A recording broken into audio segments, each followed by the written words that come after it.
ഇപ്പോൾ ഇതിൽ ആരോപണ വിധേയ എന്ന സ്ഥാനത്ത് നിൽക്കുന്ന കേസിൽ പ്രതികൂടിയായ ശ്രീമതി ലാലി വിൻസെന്റ് കോൺഗ്രസ് നേതാവ് തത്സമയം ചേരുകയാണ് 24 ബ്രേക്കിംഗിൽ. Good morning Lali Vincent. ഇതിലിപ്പോൾ താങ്കളുടെ പേര് ഇതിലേക്ക് വന്നിരിക്കുന്നു, താങ്കൾ പ്രതി ചേർക്കപ്പെട്ടിരിക്കുന്നു എന്നത് താങ്കൾക്കറിയാവുന്ന കാര്യവുമാണ്. ഇതെന്താണ് താങ്കൾക്ക് ഇതേക്കുറിച്ച് പറയാനുള്ളത്? ഈ അനന്തകൃഷ്ണനുമായിട്ടുള്ള ബന്ധം എന്താണ്? ഞാനിത് പലതവണ പറഞ്ഞതാണ്. വക്കീലും കക്ഷിയും തമ്മിലുള്ള ബന്ധമാണ്.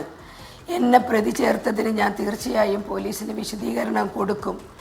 ഞാൻ മാധ്യമങ്ങളോട് പറയുന്നത് തന്നെയാണ് എനിക്ക് പോലീസിനോടും പറയാനുള്ളത്. പുതിയതായി ഒന്നും എനിക്ക് പോലീസിനോട് പറയാനില്ല. ഞാൻ അങ്ങനെ ഒന്നും തെറ്റുകൾ ചെയ്യാൻ ഇഷ്ടപ്പെടുന്ന ആളുമല്ല. എന്നോട് പോലീസ് ചോദിച്ചാൽ എനിക്കറിയാവുന്നതെല്ലാം പറയും. മാധ്യമങ്ങളോട് പറയുന്നത് വിട്ട് എനിക്കൊന്നും പോലീസിനോട് പറയാനുമില്ല. പോലീസിന് വരാമല്ലോ, സംസാരിക്കാമല്ലോ. എന്നോട് കീഴടങ്ങാൻ പറഞ്ഞാൽ ഞാൻ കീഴടങ്ങുമല്ലോ. ഞാൻ നിയമത്തിന് വിധേയമായി പ്രവർത്തിക്കാൻ ആഗ്രഹിക്കുന്ന ആളാണ്. നിയമത്തെ ലംഘിച്ചൊന്നും ചെയ്യില്ല. രക്ഷയാണെങ്കിലും ശിക്ഷയാണെങ്കിലും ഞാൻ നിയമത്തിന് വിധേയയാകും. ഒരു വക്കീൽ എന്നുള്ള നിലയിൽ ജോലി ചെയ്തത് തെറ്റാണ് എന്ന് നിയമം പറയുന്നുവെങ്കിൽ ഞാനത് ഉൾക്കൊള്ളും. ഇതിപ്പോൾ ഈ നാഷണൽ NGO കോൺഫെഡറേഷൻ എന്നതിൻ്റെ നിയമോപദേശകയായിരുന്നു താങ്കളെന്നാണ് ഞാൻ മനസ്സിലാക്കുന്നത്, അല്ലേ?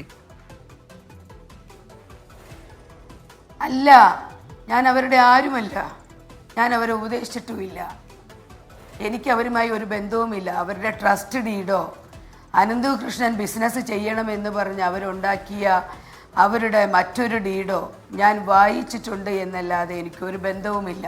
അല്ല, ഈ നിയമോപദേശക, ഞാൻ ഒന്ന് ഇടപെട്ട് ചോദിക്കട്ടെ, ഈ നിയമോപദേശക എന്ന് പറയുമ്പോൾ അപ്പോൾ താങ്കൾ ഇത് ഏത് തരത്തിലാണ് ഒരു നിയമോപദേശം നൽകിയിട്ടുള്ളത്? അത് ഏത് കപ്പാസിറ്റിയിലാണ്?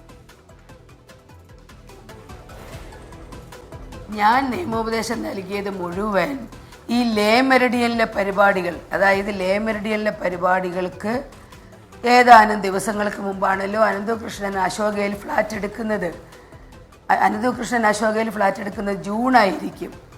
ആ ജൂണിൽ ഫ്ലാറ്റ് എടുത്തതിന് ശേഷം അവർ തയ്യാറാക്കിയ എഗ്രിമെൻറ്റുകളാണ് ഞാൻ ഡ്രാഫ്റ്റ് ചെയ്തിട്ടുള്ളത്. അതിനു മുമ്പത്തെ ഇവരുമായി ബന്ധപ്പെട്ട ഒന്നും എനിക്കറിയില്ല.